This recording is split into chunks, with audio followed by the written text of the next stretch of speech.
Halo, apa kabar pemirsa? Senang berjumpa kembali dengan Anda di Special Report edisi Kamis 26 Januari 2017.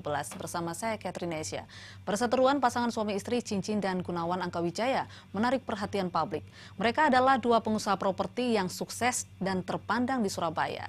Setelah diseret ke meja hijau oleh suaminya, Cincin kini melaporkan Gunawan dengan kasus yang hampir sama. Sebenarnya apa yang melatari kasus ini hingga membuat politisi Senayan dan Komnas Perlindungan Anak turun tangan? Nah, inilah spesial report prahara kasus Cincin selengkapnya.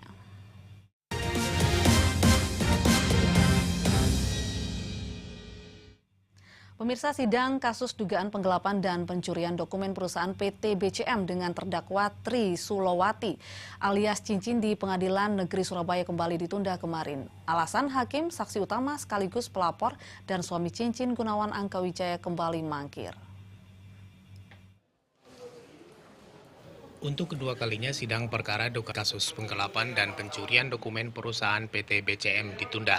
Seperti pekan sebelumnya, sidang ditunda karena saksi utama dan sekaligus pelapor Gunawan Angkawijaya tidak datang karena alasan sakit. Jaksa penuntut kembali memberikan surat keterangan medis kepada hakim jika saksi Gunawan perlu istirahat karena sakit. Padahal agenda sidang adalah memberikan keterangan komisaris perusahaan yang mengelola gedung Empire Palace tersebut. Iya. Alasannya kenapa Pak? Nggak datang? Sakit. Sakit terus ya? Tiga kalinya Ya kok aku minta penetapan hakim upaya paksa. Pak, terkait tanggapan penasihat hukum terdakwa.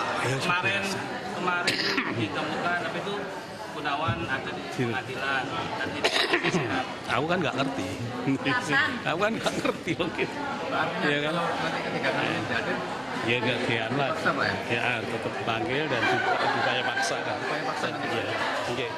Sementara itu, pengacara Cincin Hotman Paris Hutapea menyayangkan ketidakhadiran Gunawan untuk kedua kalinya. Dirinya meminta hakim memanggil paksa jika pada sidang selanjutnya saksi tidak hadir. Dari Surabaya, Rahmat Ilyasan, MNC Media melaporkan. Tri Sulowati Yusuf alias Cincin akhirnya melaporkan balik suaminya Gunawan Angkawijaya ke Polda Jatim. Cincin sekaligus melaporkan 6 orang yang diduga terlibat dalam konspirasi tindak pidana menggunakan keterangan palsu akte autentik untuk mendepak dirinya dari perusahaan. Bersama pengacaranya Hotman Paris Hutapea, Cincin datang ke gedung SPKT Polda Jatim. Cincin melaporkan Gunawan Angkawijaya yang tidak lain adalah suaminya sendiri. Laporan ini merupakan buntut perseteruan antara Cincin dengan suaminya lantaran dituduh menggelapkan dan mencuri dokumen perusahaan PT Blauran Cahaya Mulia BCM, perusahaan yang sama-sama mereka bangun. Kasus tersebut saat ini masih dalam proses di pengadilan. Cincin mengajukan 2 laporan, yakni terhadap Gunawan Angkawijaya dan 6 orang yang diduga terlibat konspirasi pidana, memasukkan dan menggunakan keterangan palsu dalam akta autentik. 6 orang yang dilaporkan yakni Edward Suhartono Joyo Santoso, Saud Usman Nasution, Budi Santoso, dan Sugiharto Angkawijaya, serta Teguh Suhartono Utomo.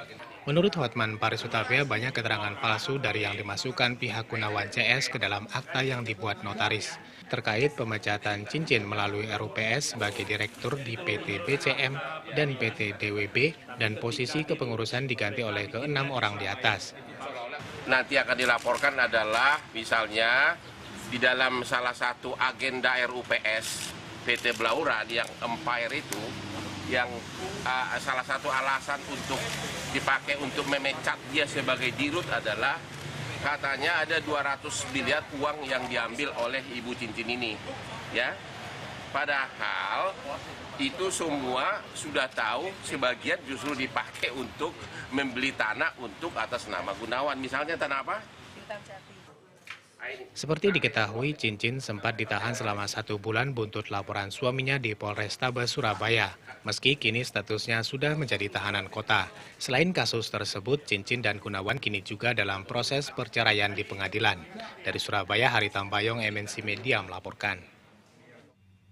Saling lapor itulah yang kini terjadi antara Cincin dengan suaminya. Selain kasus perceraian yang hingga kini masih berlangsung, Cincin juga harus menghadapi perkara lain. Nah, untuk membahasnya lebih lanjut tentang prahara kasus ini, di studio telah hadir Tri Sulawati Yusuf atau lebih dikenal Cincin.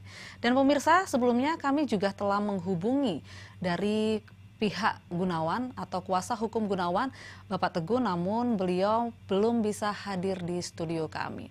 Selamat sore, Bu Cincin. Selamat sore. Ya, Bu Cincin, kalau kita ketahui bahwa ini sudah berbulan-bulan ya kasus ini, sebenarnya pokok permasalahannya sendiri hingga akhirnya Bu Cincin ini dilaporkan oleh sang suami ke polisi. Bisa diceritakan mungkin lebih? Sebenarnya antara saya dan Gunawan dan dengan perusahaan harusnya tidak ada masalah. Gunawan seharusnya juga tahu selama ini saya bekerja bagaimana, apa yang saya lakukan untuk perusahaan, juga untuk Gunawan dan untuk keluarga. Pokok permasalahannya adalah sebenarnya saya memang udah capek, saya mau cerai.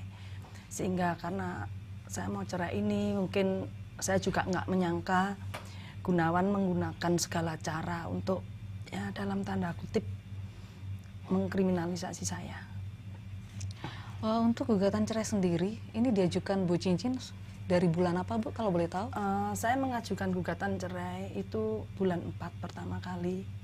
Kemudian karena saya dilaporkan polisi terus beberapa laporan, akhirnya gugatan itu sempat saya cabut. Kemudian saya masukkan lagi pada bulan 8. Untuk sidang kemarin, Ya. Pak Gunawan ini sudah berkali-kali tidak hadir Ya. gitu ya, Bu ya. Bu Cincin bisa mengetahui atau menjelaskan sedikit gitu, Bu Cincin mengetahui keberadaan Pak Gunawan? Sebenarnya saya harapkan Pak Gun segera hadir, karena begini, kan Pak Gun yang melaporkan saya. Artinya Pak Gun yang punya rencana kan, memang keinginan Pak Gun untuk melaporkan saya. Dan saya udah diperiksa, saya udah sempat terjadikan tersangka, saya juga sempat ditahan di Polres, dan kemudian saya juga udah dilembahkan di Medaeng, dan saya juga sekarang menjadi tahanan kota. Harusnya Pak Gun ada itikat baik lah untuk mengkelirkan masalah ini. Saya cuma ingatkan Pak Gun, dia boleh benci dengan saya, tapi dia harus ingat dia punya anak. Anak ini juga, janganlah saya dikatung-katungan seperti ini sehingga anak-anak yang jadi korban. Kira-kira itu. Jadi saya ingin supaya Pak Gun segera datang, ya datanglah, ceritakan apa yang dia laporkan tuh apa gitu loh. Jadi kan biar segera selesai gitu. Oke. Bu, kalau ketika Ibu dilaporkan, Ibu sempat juga ditahan kan? Iya. Nah, itu posisi anak-anak Ibu sendiri pada saat itu di mana, Bu? Anak-anak semua ikut saya, Mbak. Jadi pada waktu ditahan pun anak-anak sudah tinggal dengan saya di Gedung Sari, dan mereka juga saya tinggal akhirnya dijaga oleh karyawan saya, juga dengan oleh kakak saya. Jadi anak-anak tetap tinggal dengan saya. Bu, kita juga sempat melihat di berita pada saat waktu itu Ibu ditahan, anak-anak juga turut serta mendampingi Ibu sampai akhirnya mereka juga ikut tidur di kantor polisi sendiri. Ibu melihatnya ini terkait dengan kondisi psikis mereka sendiri, artinya mereka juga ikut turut sedih apa yang dihadapi oleh ibunya gitu. Saat itu, Bu, apa yang Ibu rasakan? Jujur ngomong, saya nggak menyangka Gunawan bisa melakukan hal seperti ini. Saya yakin kalau dari hati kecilnya dia tahu selama 19 tahun saya menikah dengan dia, apakah saya pernah menyakiti dia, apa yang sudah saya lakukan terhadap dia, dia tahu. Dan saya juga sempat ngomong dengan Gunawan, mungkin sesudah dia melaporkan saya ke polisi, saya sudah bilang dengan Gunawan,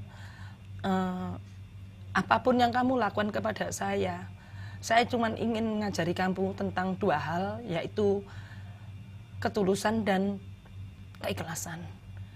Saya nggak akan balas waktu saya bilang gitu. Saya ingin kamu tuh ngerti artinya kebaikan. Mungkin Gunawan selama ini nggak mengerti bagaimana caranya hidup itu untuk baik dengan orang bagaimana.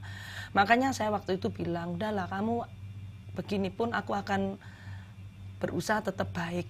Cuman aku sekarang merasa aku nggak bisa memaksakan dia menerima kebaikan saya. Anak-anak juga udah mulai capek, jujur ngomong anak-anak juga udah komplain ke saya. Anak-anak bilang kalau mama begini terus, kita nggak akan ada selesainya. Kalau mama ngalah terus, jangan mama merasa menjadi angel bagi papa, terus papa bisa kasihan dengan kita. Anak saya selalu bilang gitu. Kalau mama memang, ya mereka berharap saya melakukan sedikit perlawanan lah kepada Gunawan. Karena jujur ngomong dia tahu dari kecil apa yang dilakukan Gunawan terhadap saya, juga kepada anak-anak. Dan juga apa yang saya lakukan terhadap Gunawan. Makanya saya terus terang mengumpulkan segala kekuatan yang akhirnya saya melapor balik kepada Gunawan. Bu Cincin, ini kan minggu kemarin juga Pak Teguh sebagai kuasa hukum dari Pak Gunawan ini juga melaporkan lagi. Ya. Dan ini terus bergulir permasalahan ini. Perasaan dari anak-anak Bu Cincin sendiri seperti apa sampai saat ini, Bu? Ya jujur ngomong mereka sakit kalau saya bilang ya. Mereka marah. Tapi mereka itu anak kecil. Jadi saya selalu bilang, udahlah. Mungkin papa nggak ngerti apa yang papa lakukan terhadap kalian, terhadap kita. Jadi kita berdoa aja, mudah-mudahan suatu saat Gunawan akan sadar bahwa apa yang dia lakukan terhadap saya dan anak-anak, saya akan tetap bertahan, saya nggak akan menyerah. Saya percaya suatu saat Tuhan juga akan mengirimkan orang-orang yang tulus untuk membantu saya.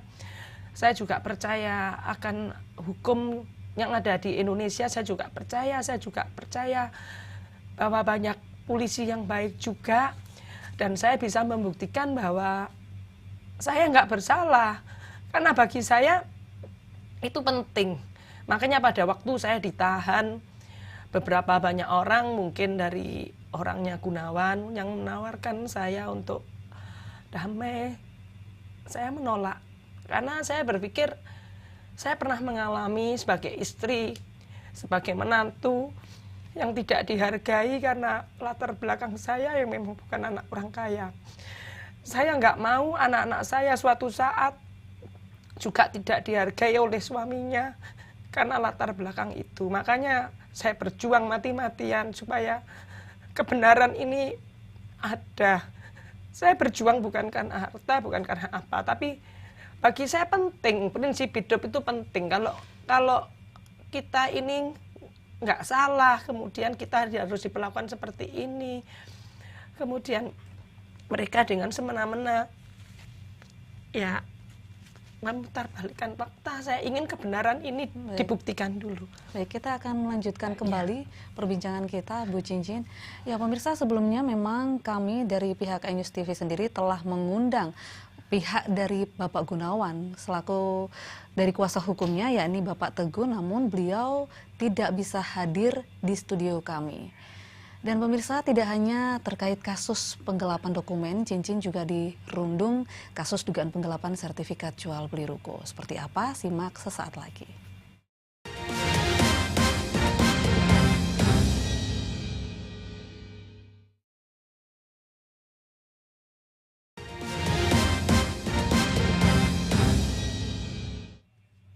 Pemirsa, belum kelar kasus dugaan penggelapan dokumen perusahaan yang menjeratnya menjadi terdakwa. Tri Sulawati Yusuf alias Cincin kembali dilaporkan kasus lain oleh pengacara suaminya. Kali ini Cincin dilaporkan penggelapan sertifikat terkait jual beli rumah, toko atau ruko di kawasan Sidoarjo.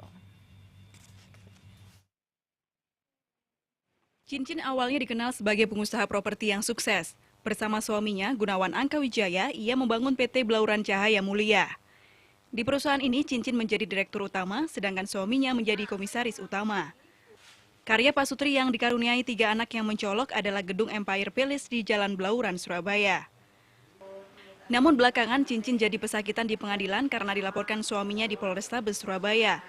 2 tuduhan dilayangkan, yakni melakukan pencurian dengan pemberatan dan penggelapan dalam jabatan di PT BCM. Laporan dibuat tanggal 6 Juni 2016, dan kemudian laporan itu naik ke tingkat penyidikan. Cincin pun sempat ditahan sekitar 1 bulan dan sulit bertemu anaknya. Statusnya baru beralih tahanan kota setelah perkara masuk ke pengadilan. Cincin dituding memindahkan dokumen dan file perusahaan milik PT BCM ke apartemen Gunawan saat tanpa seizin Gunawan yang menjabat komisaris. Pemindahan tersebut dianggap sebagai pencurian dengan pemberatan dan penggelapan. Ya, ini semua rekening bank, ini semua duit ini. deposito semua ya. Ya. 200 ini baru sebagian. 278 miliar. Ya. Hasil dari ibu ini masuk ke rekening siapa? Gunawan. Ke Gunawan Angkawijaya pribadi. Betapa sedihnya hidup di Surabaya ya. Ya, kalian pindah Jakarta deh. Ya. Gimana keadilan? Jadi ibu di penjara 1 bulan. Coba, betapa sedihnya hidup di Surabaya kalau begini. Di mana keadilan lagi? Ya, dia direktur utama. Dokumen-dokumen fotokopian dipindahkan, dianggap itu mencuri. Padahal dia adalah istri. Kasus yang mendera Cincin mengundang perhatian. Tidak hanya warga Surabaya, tetapi juga anggota DPR RI hingga Komnas Perlindungan Anak. Bagaimana kasus ini berakhir? Apakah tuduhan itu terbukti? Terima kasih, Kak Seto. Ya, pemirsa, kita baru saja melihat cuplikan dari kasus Ibu Cincin dan juga Pak Gunawan. Bu Cincin, kalau kita lihat tadi bahwa sebenarnya minggu kemarin ini kan Bu Cincin dilaporin lagi ya sama Pak Teguh terkait kasus penjualan ruko di Sidoarjo sendiri. Bu Cincin mungkin bisa menjelaskan sedikit lebih detail seperti apa sebenarnya pokok permasalahan dari penjualan ruko ini sendiri sampai akhirnya Bu Cincin dilaporkan kembali gitu. Sebenarnya masalahnya simpel. Kalau Teguh harusnya tahu kok. Dia memang beli ruko sama saya, waktu itu juga saya ACC Pak Gun, karena Teguh kebetulan anak Pak Edward, pengacaranya Pak Gun. Dia beli 2 ruko di Larangan, ruko saya Larangan. Ruko saya harganya 1M lebih Mbak, dan dia baru bayar 700 untuk 2 ruko. Ya secara logika ya nggak mungkin udah serah terima kan kalau dia masih bayar 700. Nah itu dia melaporkan saya ke Polda dengan alasan dia sudah bayar 700 tapi belum serah terima. Bu, kalau kita kembali lagi bahwa kasus Ibu yang pertama dulu terkait penggelapan dokumen sendiri, sebenarnya dokumen apa sih Bu yang disembunyikan yang istilahnya Pak Gunawan, kalau boleh meminjam istilah dari Pak Gunawan sendiri? Jadi sebenarnya Pak Gun juga tahu untuk dokumen itu bukan dokumen penting atau dokumen yang bisa dijual, bukan. Tetapi dokumen-dokumen yang akan dipakai untuk audit. Pada waktu itu Pak Gun kan minta saya laporan keuangan. Saya berpikir Pak Gun ini agak aneh pada waktu dia memberikan saya satu surat tertulis atas nama Pak Gun kepada saya untuk minta laporan keuangan. Karena kita ini dari awal perusahaan kita bangun bersama-sama Mbak. Kita tahu kalau kita suami istri nggak pernah yang namanya laporan keuangan resmi, RUPS juga nggak pernah kan gitu. Tiba-tiba Pak Gun bikin satu surat seolah-olah dari komisaris minta laporan. Makanya saya waktu itu pikir daripada nanti saya yang bikin nanti juga nggak fair atau gimana, lebih baik saya panggil akuntan publik untuk mengaudit supaya jelas gitu loh, pihak ketiga yang untuk mengaudit, sehingga saya waktu itu udah panggil akuntan publik dan akuntan publik ini udah ketemu dengan Pak Gun, dan Pak Gun udah tahu kalau ini bakalan untuk diaudit gitu loh. Jadi saya juga nggak menyangka apa yang mendasari Pak Gun tiba-tiba melapor saya ke polisi bahwa saya mencuri dokumen gitu. Padahal itu dokumen itu nanti bolehlah dilihat pada waktu sidang, mungkin kita minta aja jaksa untuk mendatangkan barang-barang itu ke persidangan. Dari situ kan bisa dilihat sebenarnya barang apa sih yang dipindahkan. Dan itu bukan dicuri atau diambil, tapi hanya dipindahkan aja. Dan itu ada surat dari permintaan dari akuntan publik untuk meminta satu ruangan untuk audit. Tapi sebenarnya ketika Pak Gunawan sendiri meminta Ibu untuk melakukan audit sendiri, apakah ini ada kaitannya dengan kasus perceraian Ibu, gugatan cerai Ibu terhadap Pak Gunawan? Jujur ngomong pada waktu itu saya sempat ngomong dengan Pak Gun empat mata. Saya bilang, saya manggil dia kan Ning, aku tahu kamu bagaimana, saya tahu adikmu bagaimana. Saya minta kamu baik-baik. Artinya aku tahu arahnya ini dia menulis surat itu untuk apa. Makanya saya bilang, udahlah kita bercerai baik-baik. Harusnya nggak perlu kita kamu melakukan ini terhadap saya. Apa saya masih kamu anggap kurang baik. Waktu saya bilang gitu. Waktu itu Pak Gun sempat bilang sama saya, enggak lah Cin, aku tahu kamu udah cukup baik sama saya. Aku nggak akan bikin susah kamu. Ya, tapi saya nggak nyangka kalau sekarang ini dia benar-benar melaporkan. Pada waktu itu saya tanya, apa kamu laporkan saya ke polisi? Dia bilang, bukan. enggak, bukan aku. Dia waktu malah bilang sama saya, aku udah bilang sama arek-arek wis tak kandani, ojo ngono, aku gak enak mbek cincin. Cuman kenyataannya aku melihat sendiri bahwa pelapor itu adalah Gunawan Angkawijaya. Makanya aku sampai hari ini nggak tahu sebenarnya siapa yang pertama kali melaporkan saya itu siapa. Apakah Pak Kun sendiri ataukah orang lain? Dan mungkin ini Pak Kun yang bisa menjawab.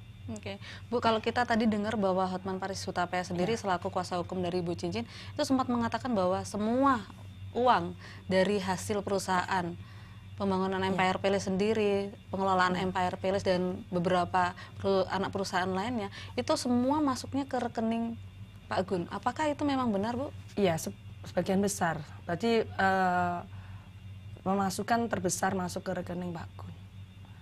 Memang seperti itu. Oke. Bu Cincin, kalau kita lihat bahwa Ibu sempat melakukan audit sendiri, kira-kira audit itu dilakukan tahun berapa, bulan apa, Bu? Audit yang dilakukan itu kan Pak Gun menulis surat saya kan nulis surat tanggal 7 Juni kalau nggak salah. Jadi saya memanggil audit itu tanggal 10 Juni. Hasilnya seperti apa, Bu? Justru kita sampai sekarang ini belum bisa melakukan audit karena pada waktu akan dilakukan audit kan saya dilaporkan polisi dan barang-barang itu sekarang kan udah disita di polisi. Artinya belum ada audit investigasi sendiri ya terhadap keuangan perusahaan begitu. Jadi gini, enggak, kalau audit kita selalu lakukan audit, tapi yang saya lakukan audit terakhir ini kan audit investigasi, artinya audit yang lebih detail keluar masuk uangnya. Terus kemudian setelah di kantor polisi saya sempat minta izin juga dari auditor untuk melakukan audit di kantor polisi, tetapi Pak Gun menulis surat kepada Pak Kapolres pada waktu itu menolak untuk dilakukan audit di kantor polisi, sehingga ini yang menjadi satu permasalahan. Kenapa kalau Pak Gun memang minta laporan keuangan, kenapa dia sendiri menolak untuk dilakukan audit gitu loh? Kalau memang dia ingin mencari satu penyelesaian, ya harusnya kan konsekuen. Kalau dia memang ingin tahu, ya dia harus menyetujui ada audit. Sama seperti sekarang yang terjadi di pengadilan negeri. Kalau dia memang melaporkan saya, ya harusnya dia pada saat dia dipanggil sebagai saksi, ya dia harusnya datang. Supaya permasalahan bisa cepat selesai. Bu, kalau biasanya Ibu melakukan audit keuangan secara biasa gitu. Tapi kali itu kenapa Ibu melakukan audit investigasi? Apakah memang sudah tercium aroma tidak sedap gitu terkait keuangan perusahaan sendiri, Bu? Tapi jangan dijawab dulu karena usai jeda kita akan kembali lagi.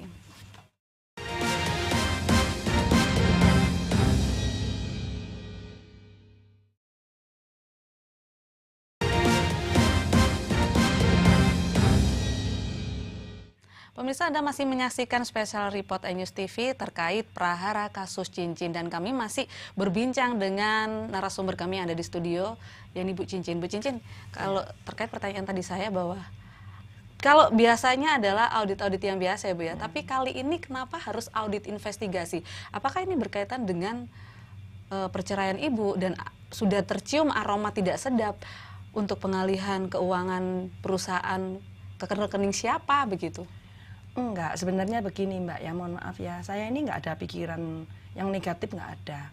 Saya tahu kalau misalnya saya bekerja dengan Pak Gun, itu nggak ada, kalau dari saya pribadi, saya nggak pernah berpikir itu punya saya atau saya itu punya siapa. Artinya ini adalah kan namanya harta bersama Mbak, kan seperti itu. Cuman kenapa saya harus melakukan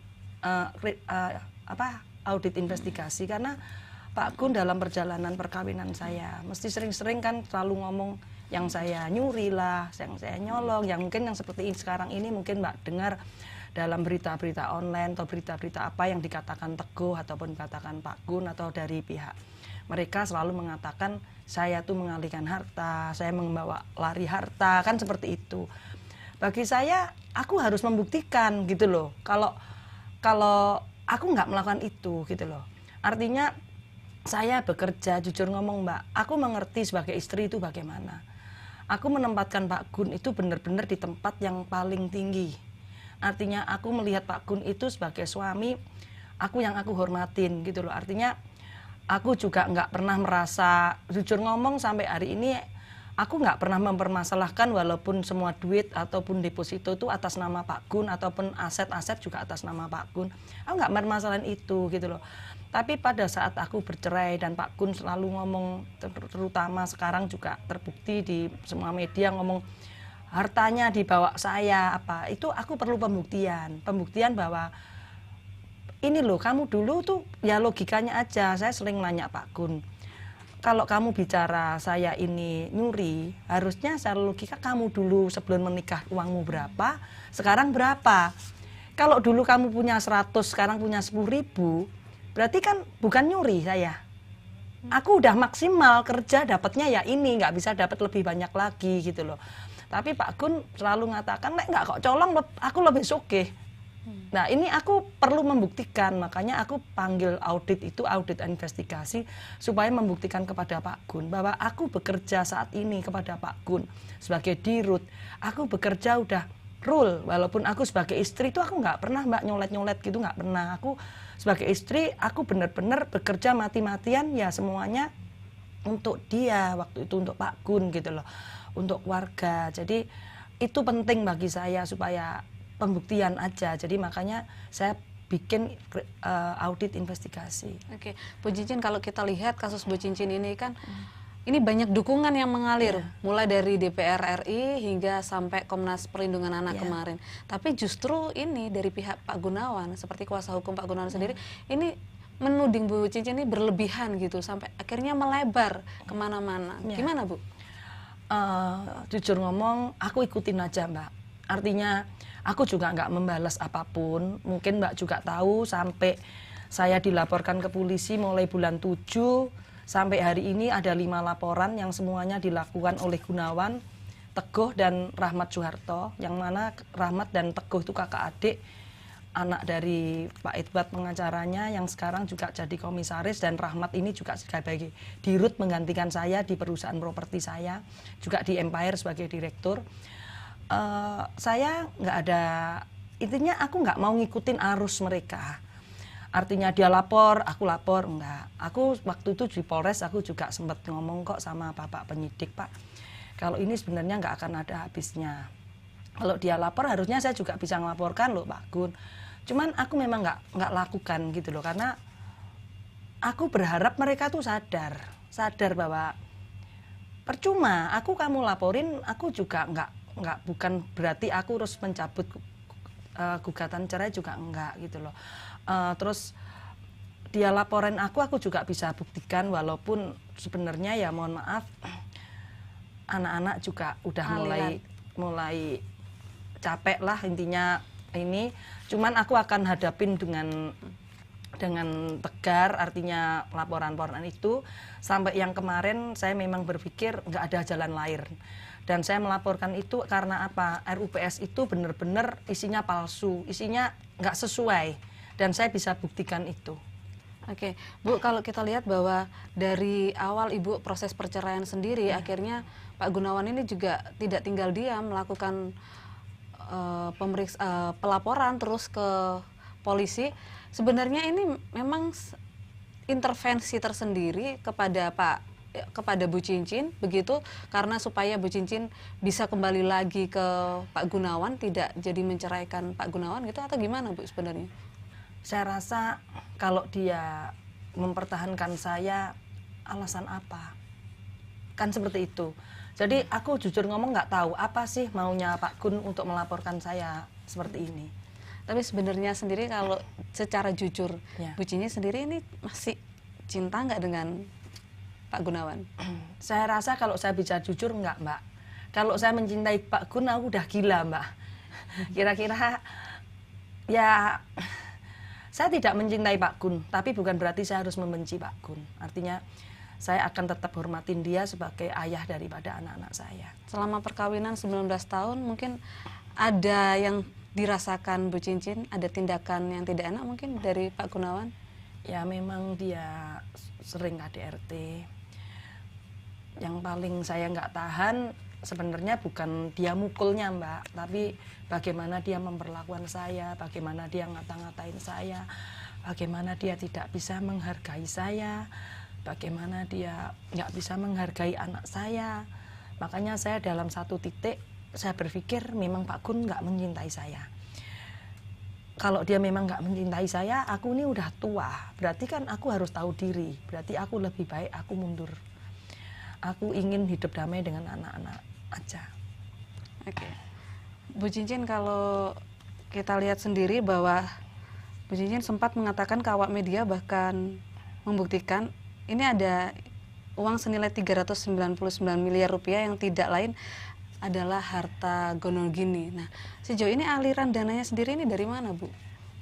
Ya, maksudnya itu kita ingin membuktikan, sebenarnya maksudnya Pak Hotman juga saya kepada Pak Gun, dia kan menuduh saya ini memindahkan dokumen itu sebagai tindakan kriminal atau pencurian.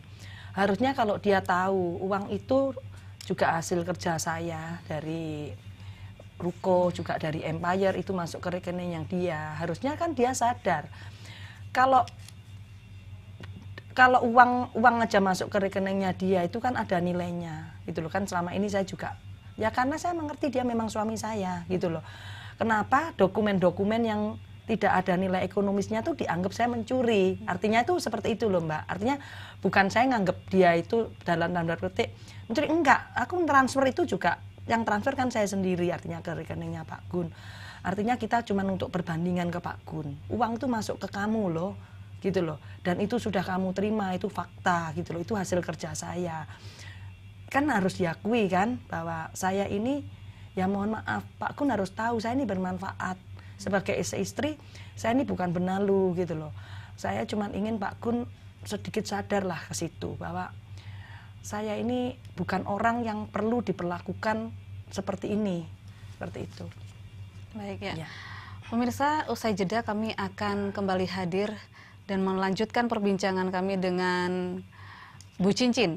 Namun kami telah meminta untuk perwakilan dari Bapak Gunawan sendiri hadir di studio kami, namun beliau tidak bisa hadir untuk sore hari ini.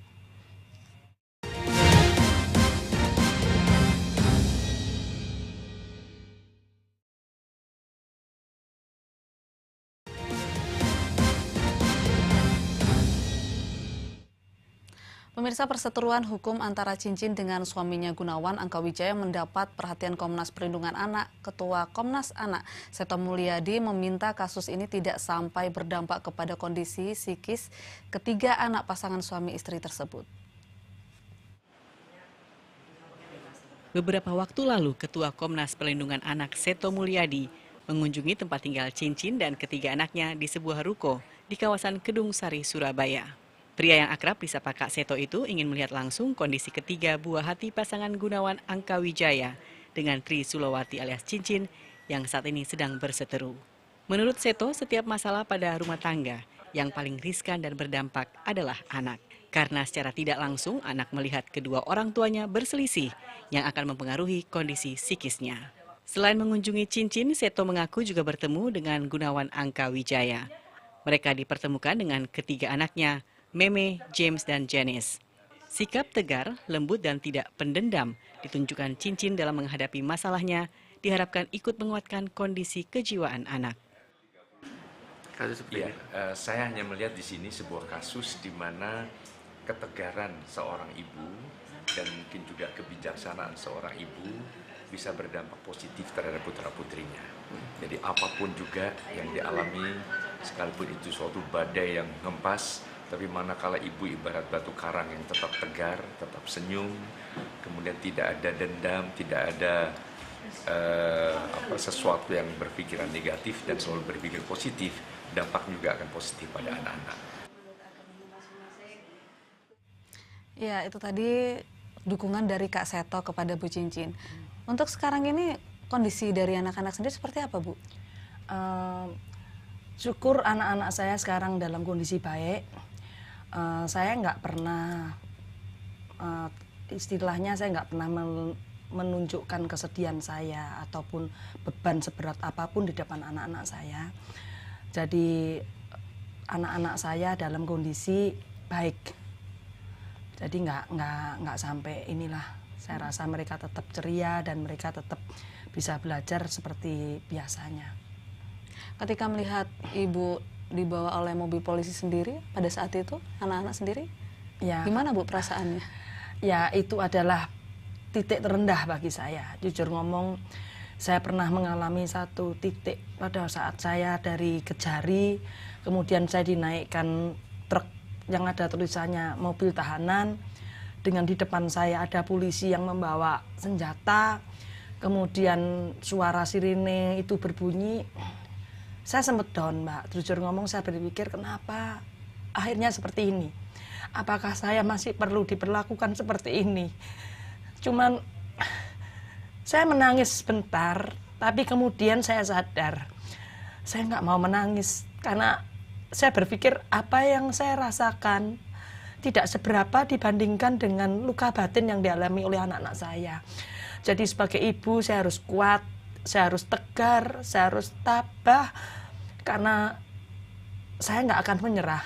Karena kalau saya menyerah, anak-anak saya nggak akan punya masa depan. Saya harus tegar supaya saya juga bisa melindungi anak-anak saya.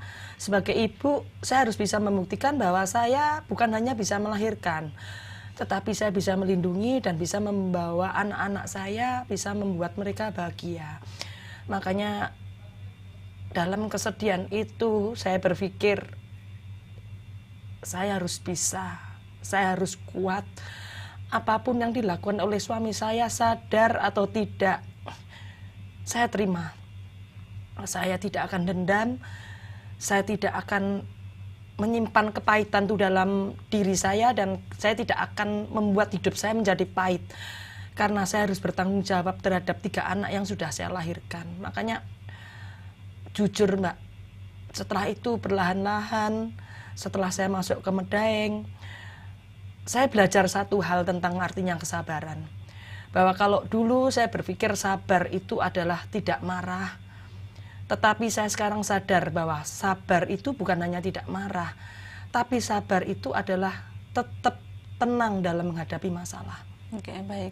Ibu selalu tenang. Terus untuk sekarang ini, aktivitas anak-anak seperti sekolah apakah terganggu, Bu? Karena kita lihat bahwa anak-anak, ketiga anak Ibu ini selalu ikut dalam persidangan. Jujur ngomong, anak saya ini sangat dewasa, Mbak. Mungkin dibandingkan dengan usianya, dia termasuk anak-anak yang hebat, anak-anak yang kuat. Dari kecil karena dia sudah mengalami satu kepahitan pada waktu saya hidup bersama dengan Pak Gun. Dan jujur ngomong, perceraian saya ini juga didorong oleh ketiga anak saya. Kita saling menguatkan. Jadi untuk sekolah mereka juga, di sekolah saya juga terima kasih, guru-gurunya juga sangat support. Tidak ada yang bully mereka di sekolah karena mereka juga yakin, kembali lagi pemikiran positif mereka. Anak-anak saya sering saya tanya, apa kamu di sekolah itu sering dibully oleh teman-temanmu? Dia bilang, enggak Mah, karena saya tahu Mama enggak salah. Jadi saya bersyukur, mungkin itu yang membuat saya juga jadi kuat. Artinya anak-anak. Oke. Kalau sekarang ini tinggal di mana, Bu? Bu Cincin bersama anak-anak? Di Ruko Kedung Sari, Mbak. Itu ruko pertama yang kita bangun, saya dengan Pak Gun bersama-sama. Sebelum saya punya Empire, kita bangun ruko itu. Dan saya kembali ke situ. Itu juga saya rasa satu pelajaran yang sangat berharga. Mungkin Tuhan ingin memberikan saya satu semangat bahwa Cincin, kamu nggak usah kecil hati. Kamu dulu awalnya juga kecil. Kamu dulu kantornya juga di Kedung Sari ini. Dan saya kembali ke tempat asal saya. Dan saya melihat bahwa hidup saya masih punya harapan. Makanya aku nggak akan mengeluh, aku nggak akan menyesali apa yang sudah terjadi sekarang. Saya hanya ingin menatap masa depan saya dengan anak-anak saya. Sejauh ini untuk anak-anak sendiri, apakah sudah bertemu dengan Pak Gunawan? Sejak saya pindah saya tanggal 12 Juli, saya sudah nggak boleh masuk ke rumah. Saya akan tinggal di Hotel Empire sampai bulan Oktober. Kemudian Oktober saya pindah di Kedung Sari. Kita nggak pernah ketemu dengan Pak Gun. Pak Gun juga nggak pernah telepon. Pak Gun pernah datang sekali waktu itu dengan Kak Seto. Tapi cuman sebentar aja, nggak sampai 5 menit. Untuk hubungan silaturahmi sendiri antara Bu Cincin dengan keluarga Pak Gunawan sendiri sampai sekarang ini apakah masih tetap baik begitu, Bu? Saya berharap tetap baik ya Mbak ya, cuman saya sekarang masih memang belum pernah ketemu. Tapi dalam hati saya nggak pernah menaruh satu dendam ataupun apapun kepahitan itu dalam hati. Dan saya yakin saya bisa mengendalikan perasaan saya. Oke, baik. Nanti kita akan melanjutkan kembali perbincangan kita. Dan pemirsa, sebelumnya kami juga telah mengundang pihak dari perwakilan dari Bapak Gunawan sendiri, namun memang tidak bisa hadir di studio kami. Dan usai jeda, Special Report masih kembali dengan laporan tentang Bu Cincin, kasus atau prahara kasus cincin lebih dalam lagi.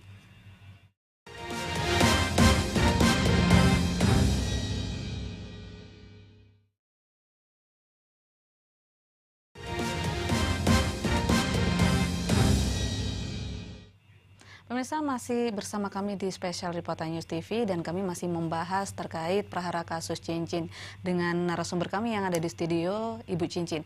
Dan kami sebelumnya sudah mengundang dari pihak Pak Gunawan, namun memang kuasa hukum dari Pak Gunawan ini belum bisa hadir di studio kami. Dan Bu Cincin, kalau kita tadi mendengarkan bahwa Bu Cincin sebenarnya ini kepingin masih berhubungan baik dengan keluarga dari Pak Gunawan sendiri. Tapi kalau kita lihat bahwa beberapa hari ini Bu Cincin juga kembali melaporkan Pak Gunawan begitu. Ya. Nah, ini artinya nantinya gimana hubungan yang akhirnya maunya baikan tapi saling melaporkan kembali. Gimana Bu Cincin? Begini, saya harus melaporkan itu supaya urusan ini selesai. Karena selama dari bulan 7 sampai hari ini kan saya tidak melakukan hal apa-apa. Saya mengharapkan Pak Gun itu sadar bahwa dia itu salah. Waktu saya di RUPS, saya juga tidak melawan. Saya nggak boleh masuk MPR, saya juga nggak masuk, aku keluar.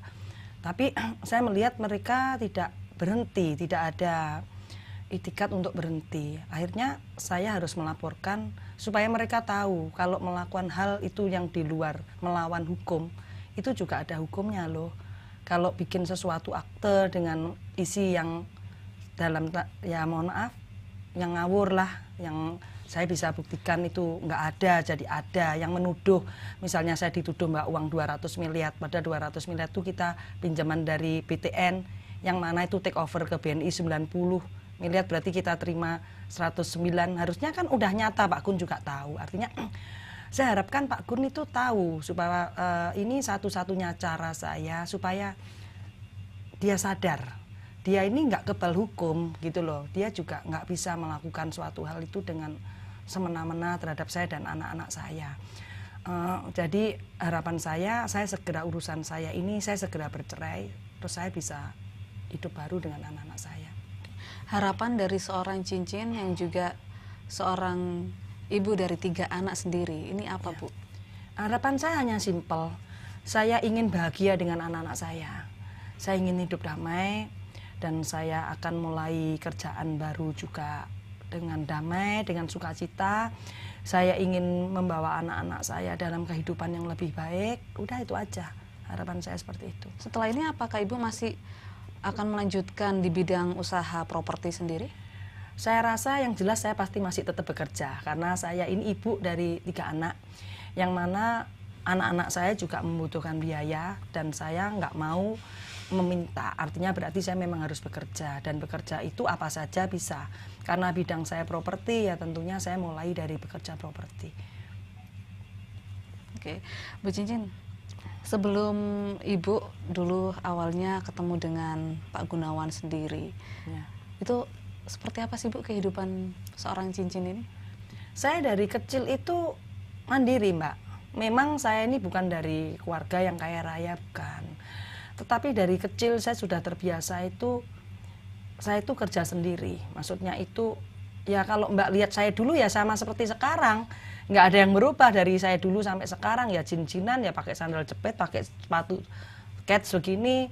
Ya saya bekerja dari pagi sampai malam. Ya seperti itulah kira-kira kehidupan saya. Dulu juga saya kerja properti juga, jadi arsitek juga. Saya nggak pernah berpikir hidup saya itu yang macam-macam tuh nggak. Ya hidup saya ini yang saya jalani ini. Tapi sempat ada omongan dari Pak Gunawan sendiri bahwa seorang Cincin ini lupa pada eranya Ya. dulu ya, kacang lupa kulitnya begitu Ya. istilahnya, Bu. Ya saya rasa saya nggak perlu tanggepin kalau Pak Gun bilang saya sales sepeda motor, dia tahu kok saya nggak pernah jadi sales. Cuman udah itu kan bukan poin bagi saya, dia bilang saya apa, aku nggak perlu buktiin, yang penting kan aku selama hidup ini aku berusaha yang terbaik. Karena bagaimana juga aku tuh punya anak, jadi aku harus bisa kasih contoh kepada anak-anak saya. Itu aja. Kalau ini perbedaannya nih Bu, kalau dulu dengan sekarang, Ibu lebih bahagia yang mana sih Bu, sebelum bertemu dengan Pak Gunawan atau setelah bertemu dengan Pak Gunawan? Gini Mbak, kalau bahasa seperti itu aku juga nggak mau menyakiti hati orang. Artinya kalau saya bilang saya lebih bahagia dulu kan ya menyakitkan dia juga. Tapi satu hal yang saya ingin sampaikan bahwa kebahagiaan itu bukan dari harta. Artinya kita bisa bahagia atau tidak itu bukan karena kita punya uang berapa, tetapi bagaimana kita hidup itu bisa berharga. Itu baru kita bisa bahagia. Kira-kira itu. Baik, mungkin nanti akan ada persidangan lagi ya Bu ya, setelah kemarin. Ini harapan Ibu sendiri, ini kan karena Pak Gunawan ini seringkali tidak hadir gitu. Harapan dari seorang Bu Cincin? Aku berharap Pak Gun datang. Pak Gun nggak usah takut. Aku nih coaching, ibaratnya gitu. Bukan sesuatu yang menakutkan juga enggak. Kalau kita mau bicara di persidangan kan ya kita harus buktikan. Pak Gun kan udah melaporkan. Artinya kan dia harus bertanggung jawab terhadap laporan itu. Aku ini udah ditahan loh. Kan gitu, anak-anak udah cukup menderita 1 bulan itu berpisah dengan saya gitu loh. Saya harapkan supaya Pak Gun segera hadir, ya menjelaskan, ya dengan satu tanggung jawab lah, dia sebagai laki-laki, dia sudah melaporkan saya, ya aku harap dia hadir. Oke. Bu, satu pertanyaan terakhir Bu. Ya. Jika waktu boleh diputar, Ya. Ibu akan memilih kehidupan yang seperti apa ini Bu? Aku nggak pernah berandai-andai. Memang saya sekarang ini mengalami satu kepahitan. Tapi jujur, aku tidak pernah menyesali apa yang sudah. Saya tidak pernah menyesali perkawinan saya tidak menyesali apa yang sudah terjadi pada saya. Saya tetap bersyukur karena walaupun bagaimanapun juga kepahitan itu, saya sudah bahagia karena sudah memiliki 3 orang anak yang baik-baik dan yang sangat mencintai saya. Bagi saya sudah cukup, dan anak-anak saya itu, aku kan nggak bisa memungkiri anak-anak saya ini adalah anaknya Gunawan. Jadi aku nggak pernah menyesali terhadap apa yang sudah terjadi. Oke, baik. Bu, mungkin ada pesan singkat buat Pak Gunawan dan juga anak-anak Bu Cincin? Aku pikir satu hal yang aku ingin sampaikan ke Pak Gun, bahwa hidup itu bukan cuma karena harta. Kita bahagia bukan karena uang, bukan karena kita memiliki mobil apa atau kita mempunyai uang berapa, tetapi kekayaan itu dalam hati. Kalau kita selalu berpikir positif, kita selalu bersyukur, saya rasa kita juga bisa bahagia dan hidup kita tidak akan takut. Saya rasa itu. Jadi saya ingin Pak Gun mengerti bagaimana supaya dia itu menjalani hidup selanjutnya. Saya juga berharap Pak Gun bahagia juga. Mungkin pesan untuk anak-anak dari Bu Cincin? Kalau anak-anak, saya ingin anak-anak tetap tegar. Aku juga, Mama juga janji akan segera menyelesaikan masalah Mama dengan segera. Mama janji ya seperti harapan anak-anak saya. Anak-anak saya selalu bilang, ayo Mama cepetan supaya masalahnya selesai. Makanya aku harus kuat untuk itu. Baik ya. Terima kasih Bu Cincin sudah hadir di studio kami. Semoga ada solusi yang terbaik untuk permasalahan yang Bu Cincin hadapi dengan Pak Gunawan ini. Ya, pemirsa, kita tentu berharap prahara yang menimpa Cincin dengan suaminya Gunawan akan berakhir baik. Tentu tidak ada yang diuntungkan dari perkara ini, apalagi hanya akan berdampak kepada buah hati mereka. Dialog ini sekaligus menutup perjumpaan kita pada sore hari ini. Bersama kerabat kerja yang bertugas, saya Catherine Nesya berterima kasih atas kebersamaan Anda. Selamat sore dan sampai jumpa.